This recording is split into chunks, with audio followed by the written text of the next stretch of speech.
Today, I'm going to simulate what it would be like to raise Bloop as a pet. And I don't just mean keeping it alive in a tank for a few days. I want to see what would happen if I raised Bloop from a tiny baby that can fit in my hands, all the way to the full-size, deep-sea monster that people imagine hiding somewhere in the ocean. And that sounds ridiculous, because right now, this is baby Bloop.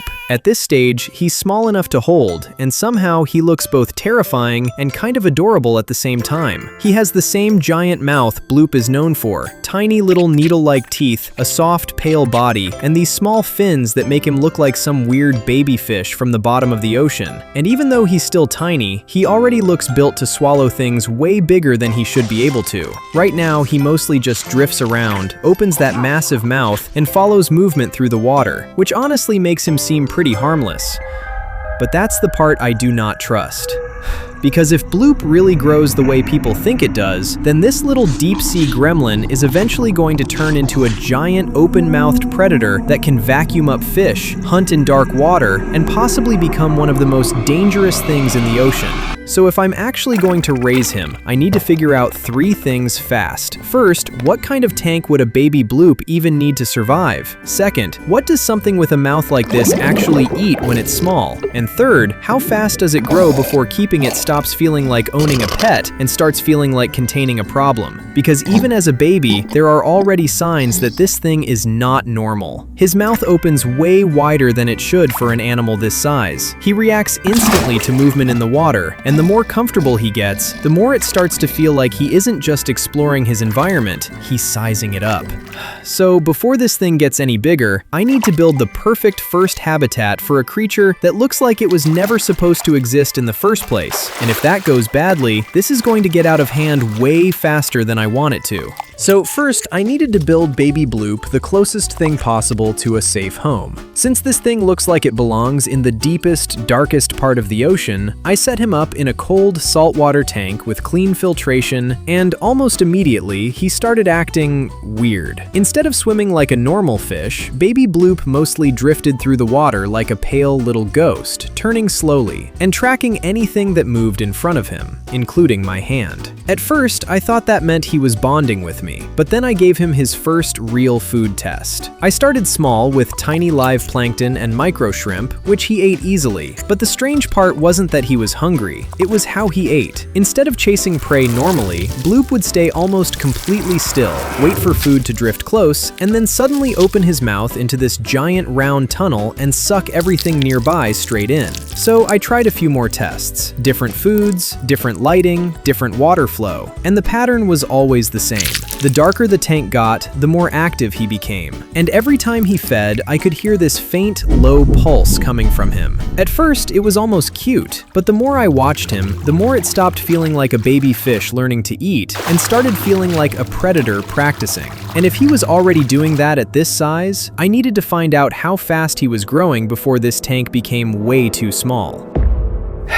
A month later, we had a serious problem. Baby Bloop had already quadrupled in size. He was way too big for the tank, way too strong for the glass, and way too hungry for this to still feel like some weird little pet experiment. So I had to act fast. I moved him into the largest thing I could realistically fill with cold salt water on short notice, a pool. And seeing Bloop in there for the first time was honestly insane. Just a few weeks ago, this thing could fit in my hands. Now he was gliding around an entire pool like he owned it. His body had gotten thicker. The folds along his sides were way more defined, and that giant vacuum mouth somehow looked even worse now that the rest of him had caught up. But the size wasn't even the biggest problem. The food was. Because now, Bloop wasn't eating tiny shrimp and little test foods anymore. Now he needed serious meals. Whole fish, big cuts of tuna, swordfish chunks, even small sharks, and he was going through them way faster than I expected. At one point, we were bringing food in so fast it felt less like feeding a pet and more like supplying a construction site. I literally needed machinery to help move some of it. And every time food hit the water, Bloop would go from slow and calm to terrifyingly efficient. He wouldn't thrash. He wouldn't chase like a normal predator. He would just lock in, open that enormous mouth, mouth and pull everything in front of him straight into it like the pool had developed a drain with teeth. That's when it really hit me. I wasn't raising something unusual anymore. I was raising something built to outscale containment, and the pool didn't solve the problem.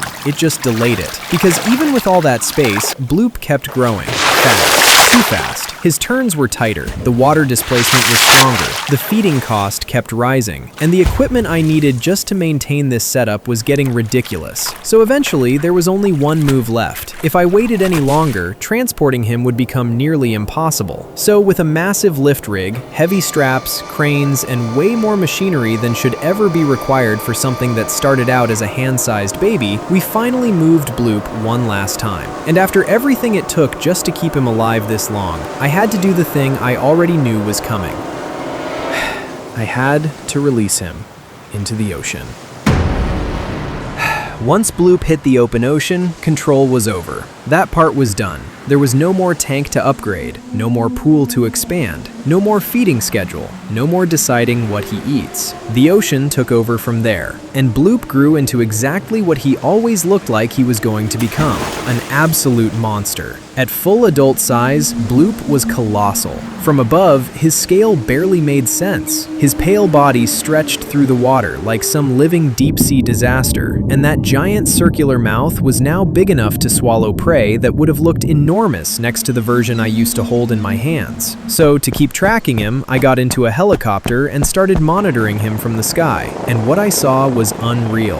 Bloop wasn't just surviving out there, he was dominating. He was swallowing huge fish whole, attacking whales, smashing through schools of sea life like they weren't even there. And every time boats or ships crossed into the wrong patch of water, you could see the ocean around him start to shift before he even surfaced. That low Bloop pulse had become powerful enough to disrupt everything around him. Fish scattered, animals changed direction, whole sections of ocean seemed to react before people even knew he was there. And that was the part that really stayed with me. When Bloop was small, it felt manageable. Strange, sure, but manageable. Like with enough care, enough upgrades, enough planning, I could keep up. But I couldn't, because every solution only lasted until Bloop outgrew it. And now, somewhere beneath the surface, that same baby creature I started with is roaming the open ocean at full size, eating whatever it wants, going wherever it wants, and becoming something far bigger than a pet ever should have been. And honestly, it's been a crazy journey watching it happen. If you enjoyed this, subscribe because I definitely want to do more sea monster simulations like this. Thanks for watching, and I'll see you next time.